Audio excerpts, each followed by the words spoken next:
What I'm going to read tonight is just a short segment from my novel called Nietzsche's Kisses, and I don't think you need to know too much about it. It's about the last night of Nietzsche's life on Earth. If you know about Nietzsche at all, you know that he went mad for the last 10 years to a lesser or greater extent, greater and greater toward the end.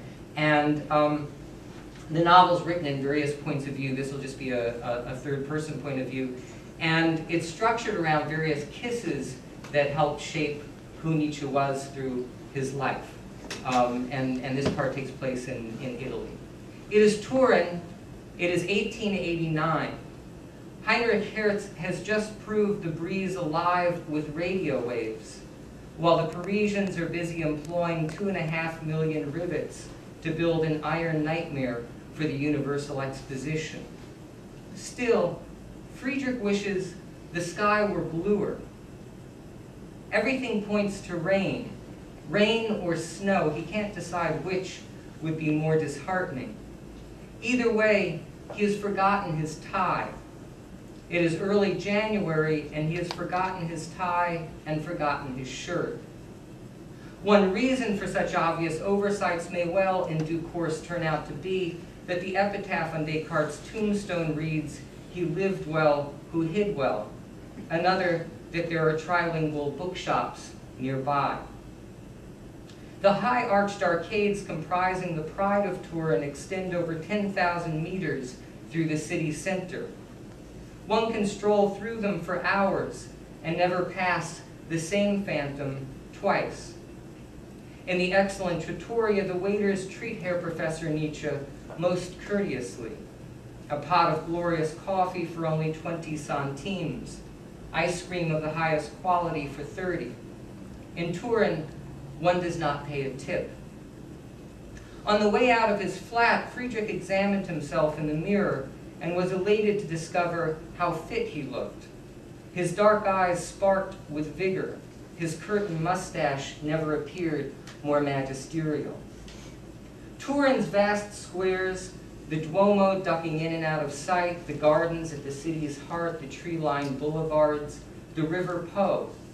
This place is 100 times more congenial than that chalky, treeless, stupid stretch of Riviera he has annoyed at himself for having been so long in putting behind him. Here, the pulse is Swiss, existence worth living in every respect.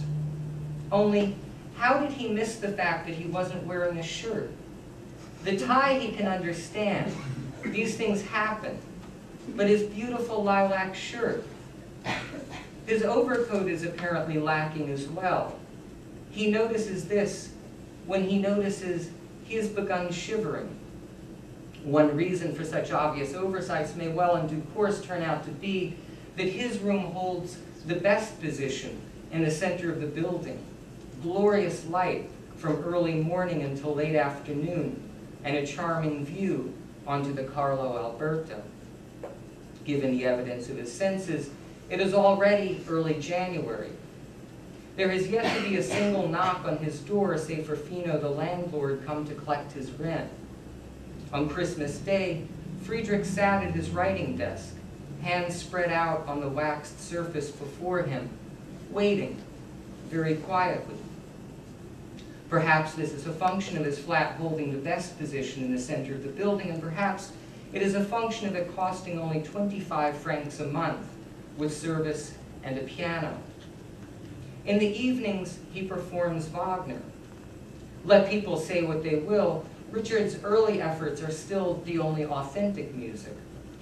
Perhaps it would be unwise to admit such a thing in print these days, but there you have it. Zarathustra has seen to it that Turin has been Siegfriedized.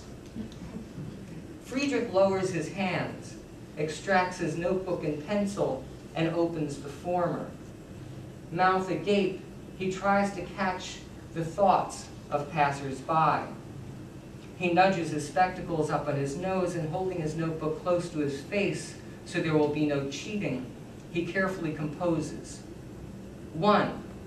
Persist in becoming invisible. 2. Memorandum to high courts of Europe, suggesting anti-German league. 3, traverse the Rubicon and sing a new song. 4, Italian being the language that consistently sounds either disappointed or argumentative. 5, shoot history of mankind into smithereens. 6, accept. Except, this is all wrong, he announces to no one, glancing up, drawn to the unfamiliar noise across the square. A gathering of horse-drawn calves, steam chewing the animals' heads. In one, a brawny driver standing on his seat, bringing his whip down on his tired nag, while his colleagues continue about their business. A woman in a black veil situates herself in a nearby rig. Its driver clucks. Its mayor clops forward. It is about to rain or snow or sleet or hail or ice over, and there is a cabbie beating a horse, and the horse's spine is curved in like a loose wash line, and there is only so much one human can take. The driver's pudgy face is red. His hat has fallen off because he is striking the animal so hard. His arms are the diameter of Friedrich's thighs, his chest a Roman column. And yet, the real problem, as Friedrich sees it, putting away his notebook and pencil and stepping into the street, is not that the horse won't move. The real problem is the horse cannot move, and there is only so much one being can take. How, for instance, can a person call each wholly unique green object that grows in a tree a leaf? One reason for such obvious oversights may well in due course turn out to be that everywhere the powers are whispering, the breeze alive with radio waves. But it is difficult to discern what they are going on about. Another, that the cobblestones seem solid enough beneath his shoes as he begins to trot, but this will always remain a matter of some conjecture. 3 bloody strips appear along a nag's back, like long, lovely holiday ribbons. Friedrich trots faster. His arms no longer seem to bend at the elbows.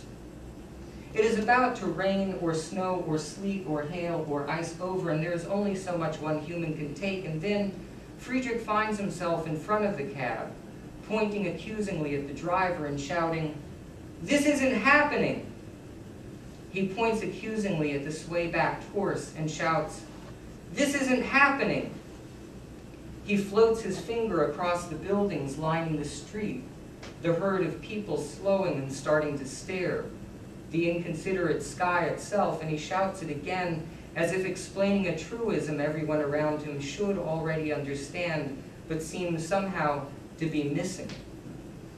Get it right, and everything will be fine.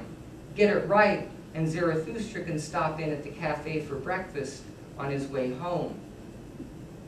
The pudgy-faced cabbie looks down at him, appraising, then shrugs an Italian shrug and laughs and raises his whip for another lash. And Friedrich has fallen forward before he knows this is what he is going to do. Arms around the animal's neck, eyes squinched shut. The world collapses away from him. Then he is enjoying the close-up bitter scent of horsehide because this is what the future smells like. Friedrich, eyes squinched shut, decides he appreciates the clamor of the crowd forming around him. He appreciates the radio waves enlivening the air and enjoys knowing Fino the landlord will take good care of him, because Schopenhauer once said, "You should treat a work of art like a prince and let it speak to you first." And so we are finally getting somewhere.